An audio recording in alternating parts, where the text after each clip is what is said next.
네, 어제 파월 의장이 또 굳이 여기 유럽 중앙은행 촌지들 모인 데까지 가가지고 한 말씀 하셨죠. 물가를 잡기 위해선 경기가 안 좋아지는 위험은 감수해야 한다고 했는데 이게 끝이 아니라 진짜 골 때리는 얘기를 했어요. 우리가 인플레이션에 대해 얼마나 이해를 못하고 있었는지 이제서야 알게 됐대. 연준이 생긴 게 거의 100년이 됐죠. 그런데 지금 우리가 인플레이션에 대해 얼마나 이해를 못하고 있었는지 이제서야 알게 됐다는 말을, 이런 충격 고백을 굳이 저기 유럽까지 가가지고 하고 오셨어. 네, 미국이라고 하면은 세계 최강국이죠. 그리고 어떻게 보면 이제 최고의 엘리트들이 모여있는 곳이잖아요. 그러면 최강국에 최고 엘리트, 금융 엘리트들이 모여있다고 하는 미국 중앙은행의 수장이라는 사람이 지금 공식적인 석상에서 이 얘기를 하고 있는 게 지금 현실입니다. 그게 현실인 상황에서 뭐 누가 뭘 예상을 하겠습니까? 그래서 경제라는 거는 그 예측이 안 된다는 거예요. 예측이. 인플레이션에 대해 드디어 알았습니다면은 내가 인정. 인플레이션에 대해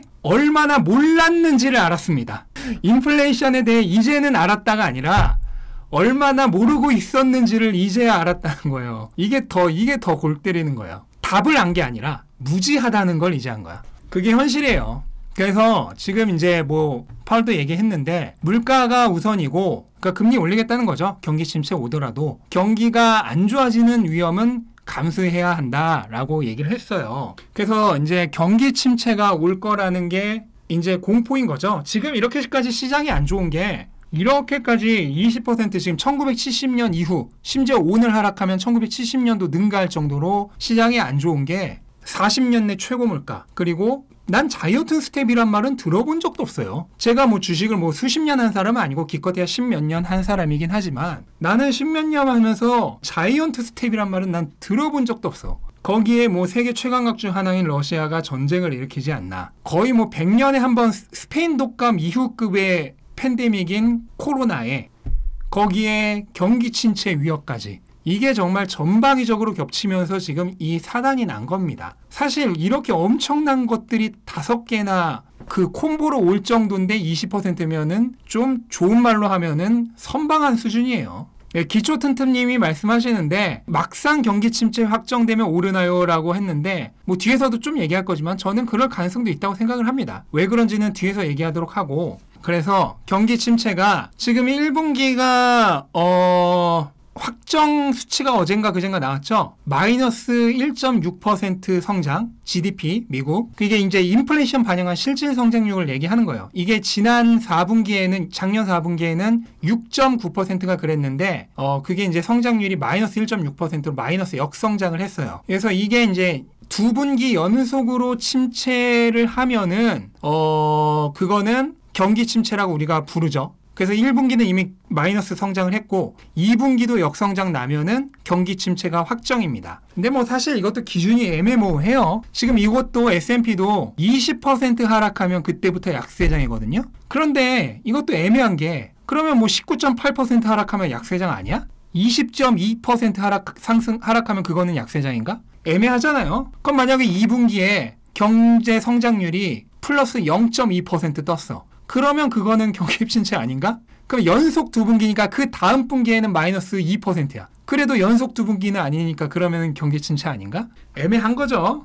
그런 식으로 얘기하면은 애매한 겁니다, 사실. 그래서 이게 굉장히 애매한 겁니다. 굉장히 애매한 거고, 캐시우드가 말했잖아요. 미국은 이미 경기 침체다. 그 말도 저는 틀린 말은 아니라고 생각을 해요. 그래서 캐시우드가 말한 대로 저도 이미 경기 침체에 가깝다라고 생각을 하고, 물가 지금 뭐 말도 안 되죠. 연 지금 8.6% 40년 내 최고잖아요. 근데 제가 이 영상에서 수십 번 얘기했지만 CPI는 최대한 낮게 보고되도록 설정된 통계입니다. 실제로는 뭐 15%, 20%가 지금 뭐 미국에 사시고 계시는 분들 가끔 댓글 달아주시는 거 보면 8.6% 말도 안 된다고 해요. 훨씬 더 높아졌다고 합니다. 그리고 이번에 소비심리 드디어 꺾였죠. 제가 그젠가 영상에서도 올렸죠. 그리고 금리 계속 오르니까 낮아지는 유동성. 이게 뭘 의미를 할까요? 기업들은 투자를 줄이겠죠. 이 상황에서 누가 투자를 하겠어? 그리고 조금 더 지나면 지금 캐시우드가 말했죠.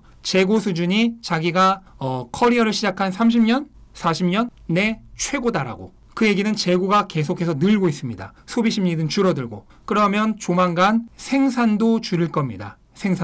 생산은 또 줄이는 이유가 뭐냐면 안 팔리는데 공급만 계속 늘리면 가격까지 낮아져야 돼요. 이거 완전히 데스 스파이럴로 가는 거거든요. 죽음의 소용돌이로 가는 거기 때문에 생산이라도 줄여서 물건의 양이라도 줄여야 가격이 그나마 유지가 돼요. 그죠? 그래서 가격 유지 차원도 있어서 생산도 줄일 겁니다. 재고도 증가하고 있고. 그럼 뭐 가격은 유지된다 하더라도 그 인건비, 그 다음에 생산비, 물류비, 창고비 등등 생산 원가는 올라가는데 안 팔려. 그럼 어떻게 되겠어? 수익은 줄어들 겁니다. 기업들의 수익은.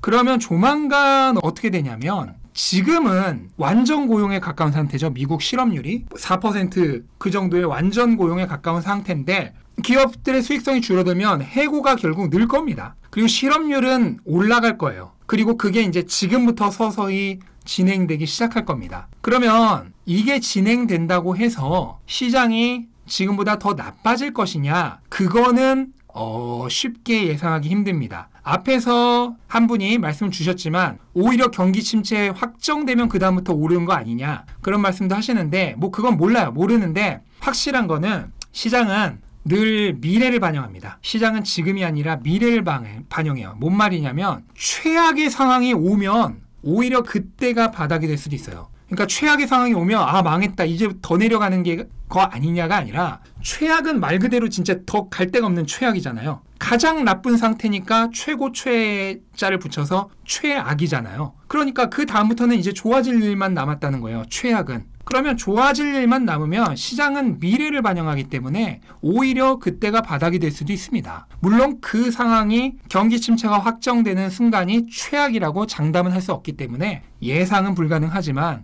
시장은 예측할 수 없어요. 그래서 유럽 중앙은행 총재 라가르도 총재라는 사람도 얘기를 했어요. 저물가 시대로 다시 돌아갈 것이라 생각하지 않습니다. 코로나19 사태는 경제 환경을 바꿀 것이다. 이거는 뭔 말이냐면 제가 이걸 다시 해석을 해드릴게요. 라가르도가 얘기한 요거를 해석을 하겠습니다. 고물가가 이제 노멀한 상태, 디폴트한 상태가 될 거라고 선언을 한 겁니다. 공개적으로. 제가 저금리 고물가가 앞으로의 시대 흐름이 될 거라고 10번도 넘게 한 20-30번은 말씀을 드렸죠. 왜 그런가요? 왜 이게 디폴트가 되나요? 전 세계가 통화 중독 상태에 빠졌기 때문이에요. 통화 중독 상태. 지금 금리가 오른다고 하는데 그 금리가 오른다고 하는 거는 상대적인 거고 역사적으로 보면은 지금 금리는 엄청난 역사적 저금리 시대입니다. 제로금리에서 이제 막 오르는 시대죠. 그냥 상대적으로 지금 바로 얼마 전과 비교해서 금리가 오르는 거고 역사적으로는 저금리예요. 그러면 저금리 고물가가 이제 뉴노멀이 된다는 건 뭐냐면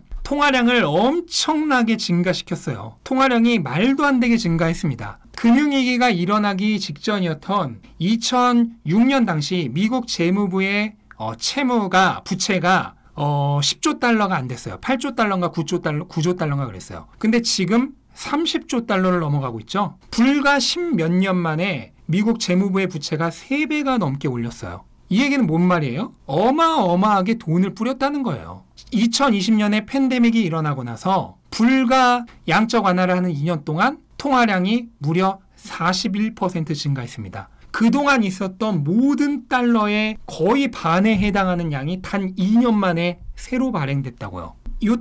요때도 양적 완화 했죠? 최초의 양적 완화입니다. 요때 양적 완화를 할 때 2조 달러를 뿌렸어요. 그리고 요 양적 완화, 요 짧은 기간 동안 그거의 2배가 넘는 4조 5천억 달러를 뿌렸습니다. 왜 그런가요? 왜 그렇게 뿌릴 수밖에 없나요, 돈을? 더 이상 금리는 갈 데가 없는 거예요. 금리는 이제 갈 데가 없으니까 돈을 직접적으로 뿌리는 것 외에는 방법이 없는 거예요. 심지어 그 기간은 더 짧아졌고 양은 2배로 증가한 겁니다. 그러면 이제 물가를 올리다가 결국 경기 침체 오고 경기가 극심히 안 좋아져요. 그럼 어떻게 돼요? 다시 금리 내려야지. 그 다음 제로금리 왔을 때는 그때는 어떻게 해야 돼요? 그때는 더 짧은 기간 동안 더 많은 통화를 뿌릴 겁니다. 이거는 뭐랑 똑같냐면 약물 중독자가 다음에 같은 만족을 얻기 위해서는 점점 더 많은 약물을 투입해야 되는 거랑 똑같아요. 통화 중독 상태에 빠져서 그동안은 금리로 해오다가 금리가 막다른 곳에 몰리자 양적 완화로 돈을 뿌리기 시작했고 약으로 치면은 더 짧은 기간에 더 고농도의 약물을 투입한 거랑 똑같아요.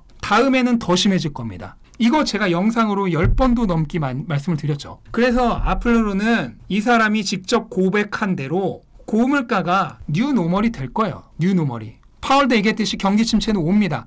금리는 다시 낮춰야 돼요. 계속 오르지 않아요. 그거를 또 연준 클리블랜드 연방준비은행 소재 로레타 메스터죠. 이분이 직접 본인 입으로 얘기했습니다. 이번에 0.75% 또 올릴 건데 기준금리를 3에서 3.5%까지 올리는 것이 매우 중요하다. 뭔 말이에요? 한계 상한선은 결국 3에서 3.5% 정도로 본다는 얘기예요. 현대 지금 부산마블님도 얘기했듯이 현대 모든 국가는 이미 자본주의라는 시스템은 100여 년 실질 현대 자본주의는 100여 년 정도 100여 년도 안 됐죠. 정확히 얘기하면은 1971년 닉슨 대통령이 달러의 금태환을 중지시킨 그러니까 명목화폐가 금본위제에서 완전히 해방된 1971년 날짜도 외우기 쉽습니다. 여러분 8.15예요. 광복절입니다. 명목화폐가 금에서 해방된 날이에요. 그 날부터 현대 자본주의가 저는 시작됐다고 보는데 1971년이면 정확히 50년 전이죠. 50년 만에 이 참사가 난 겁니다. 50년 만에.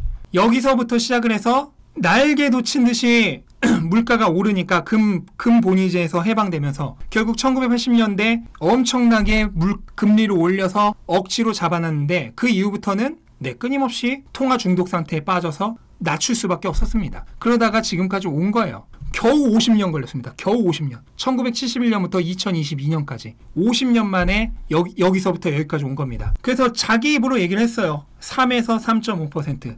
이번에도 상한은 그 정도로 생각을 하고 있는 겁니다. 그러면 거기서 경기 침체가 올 거죠. 경기가 나빠지니까 결국 다시 내려야 돼요. 그러면 결국 역사적으로 보면 이 저금리 고물가는 디폴트다. 저금리 고물가는 뉴노멀 디폴트다. 그런데 문제가 하나 있어. 문제가.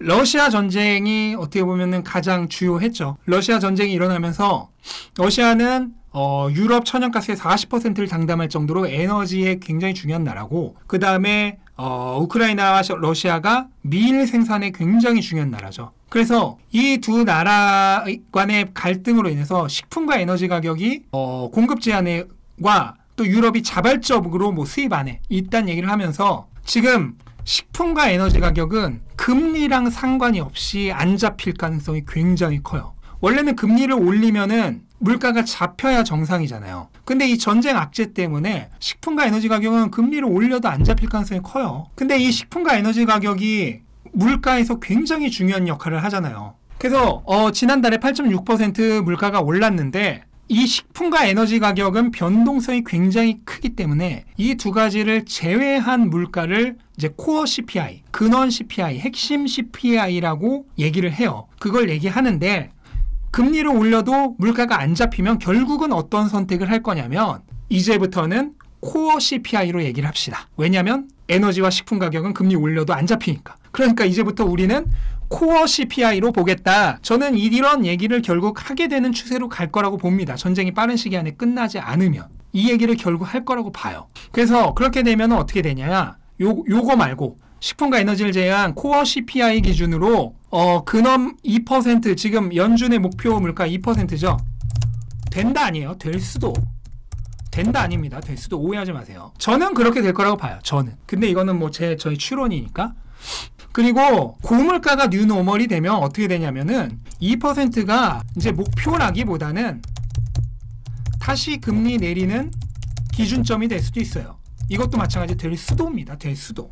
2% 자 왔어. 자 이제 다시 내려가자. 그러니까 2%가 목표 지점이니까 2% 도달했어. 자 다시 내려가자 하고 2%가 금리를 내리기 위한 기준이 될 수도 있습니다. 그러면 어떻게 돼요? 다시 고물가가 되겠죠. 그러면은 2%에서부터 금리 내리기 시작하면 다시 물가는 오르겠죠. 그러니까 고물가가 디폴트가 되는데 이 식품과 에너지 가격 때문에 일반 물가로 보면은 답이 안 나오니까 코어 CPI로 볼 가능성이 높다. 이렇게 생각을 하시면 되고 그래서 다시 통화량을 늘릴 겁니다. 그럼 어떻게 되냐? 화폐 가치 하락 속도는 앞으로 고물가가 디폴트가 되면 화폐 가치의 하락 속도는 점점 더 빨라질 거예요. 인플레이션이란 거는 화폐 가치의 하락이죠. 그러니까 인플레이션이 고물가가 기준이 된다는 거는 화폐 가치 하락 속도가 점점 더 빨라지는 가속화가 기준이 된다는 거예요. 그래서 우리가 흔히 복리의 마법 얘기를 하잖아요. 복리의 마법. 이거는 화폐 가치 하락에도 적용됩니다. 화폐 가치 하락도 기하급수적으로 적용이 돼요. 초코파이 하나가 100원이었던 게 2배가 되면은 200원이 되지만 거기서 2배가 되면 400원이 되고 거기서 2배가 되면 이때는 800원이 됩니다. 화폐 가치 하락도 기하급수적으로 일어나는 거예요. 이거 복리로 일어납니다. 그럼 앞으로 고물가가 기본이 돼. 고인플레이션이 기본이 돼. 그럼 화폐 가치 하락 속도가 빨라지는 게 기본이 돼. 그러면은 복리로 화폐 가치가 하락할 겁니다. 엄청나게 빠른 속도로 화폐 가치가 하락할 거예요. 그래서 결국 영원히 하락하는 현금을 가지고 있는 사람은 점점 더 빨리 가난해지는 거예요. 부자들은 자산을 위주로 가지고 있기 때문에 점점 더 부자가 되고 가난한 사람들은 자산이 없기 때문에 부자와의 부의 격차는 점점 더 빠른 속도로 벌어져 갑니다. 이거 2010년인데요. 지금 2020년 아마 여기쯤에 있을 겁니다. 2022년. 10년 동안 초강세장이었잖아. 지금 한 이 정도 있을 거라고 저는 생각합니다. 자산을 가지고 있는 사람은 점점 더 빠르게 부자가 되고 자산이 없고 현금을 가지고 있는 사람은 화폐 가치 하락이 가속화가 되기 때문에 점점 더 빠르게 가난해져요. 장기적으로는 무조건 이 추세로 갑니다. 그래서 어떤 분들이 이제 얘기를 해요. 저보고 저는 제가 긍정적이라고 생각하지 않습니다. 여러분 제가 이 말 해볼게요. 제가 긍정적인지 아닌지 한번 보세요. 이게 긍정적인 거예요? 전혀 긍정적인 게 아니에요. 그냥 나는 자연현상을 얘기하고 있을 뿐이야. 지금 밤인데 내일 아침 해가 떠. 지금 더운데 몇 달 있으면 겨울 와. 전혀 뭐 긍정적인 게 아니고 무슨 엄청난 예측을 하고 있는 게 아닙니다. 시장은 돌고 돌지만 장기적인 추세를 이어가요. 자산을 가지고 있는 사람은 이렇게 되고 자산이 없는 사람은 이렇게 돼요. 그냥 자연적으로 일어나요. 단 하나 다른 게 있어요. 중요한 게 있는데 진짜 중요한 게 하나가 달라요.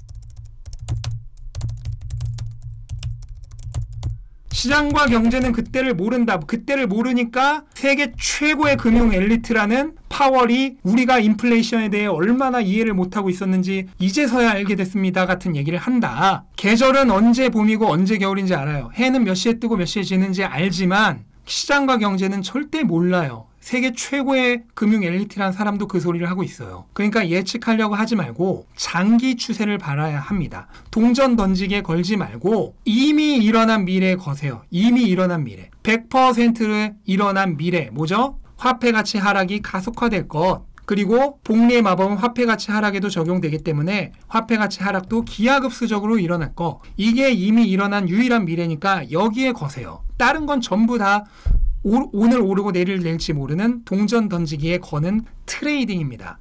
이 얘기를 하더라도 꼭 다시 이 얘기를 합니다. 사람들이. 이 영상에도 100% 이거 댓글 달린다. 이거. 그래도 당분간 떨어질 텐데요.